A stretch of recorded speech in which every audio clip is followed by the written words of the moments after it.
Framingham State University is one of 10 groups selected from across Massachusetts to participate in Tenacious Engineering, a special project marking the 10th anniversary of the Cambridge Science Festival. The program challenges each group to build a chain reaction machine utilizing principles of both engineering and art. The FSU team recently unveiled their results for the Tenacious Event Committee. Along the way, the students learned a lot about problem solving, aesthetics, and collaboration. So our students in physics and pre-engineering were offered an opportunity to put together a Rube Goldberg machine. Many of them didn't know what Rube Goldberg machines were or even who Rube Goldberg is or was. So we had to educate them on that first, and then they got very excited about the opportunity to work together in teams and groups on really what's essentially an engineering project, or really more of an over-engineering project, because the idea is to deliver some ball or device from beginning to end. Usually it can be done very simply by just rolling it, but in Rube Goldberg it has to be very elaborate and over-engineered. The Tenacious Engineering Project is a project to celebrate the 10th anniversary of the Cambridge Science Festival.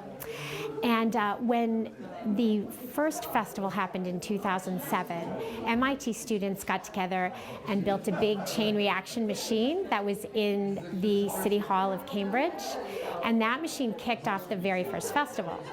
So we thought that to commemorate that first festival, but also to recognize how the Cambridge Science Festival has grown and expanded over the last 10 years, we would actually have formed 10 teams across the state of Massachusetts, and each of those 10 teams would each build a chain reaction machine. We actually, like a month ago, we all got together and we had like a sheet of paper and we just drew out what we thought we would do. And then we split up to like 4 or 5 different teams. So with this, and I actually made this as we went.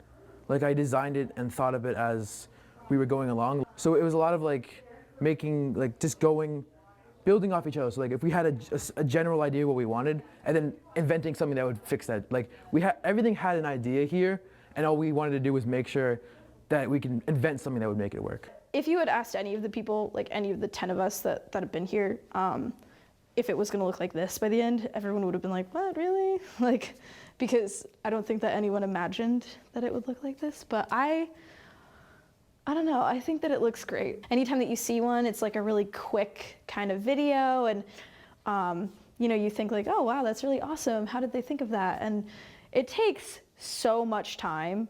The students probably have dedicated over, when I calculated it last, it was over 10 or 12 hours to do this.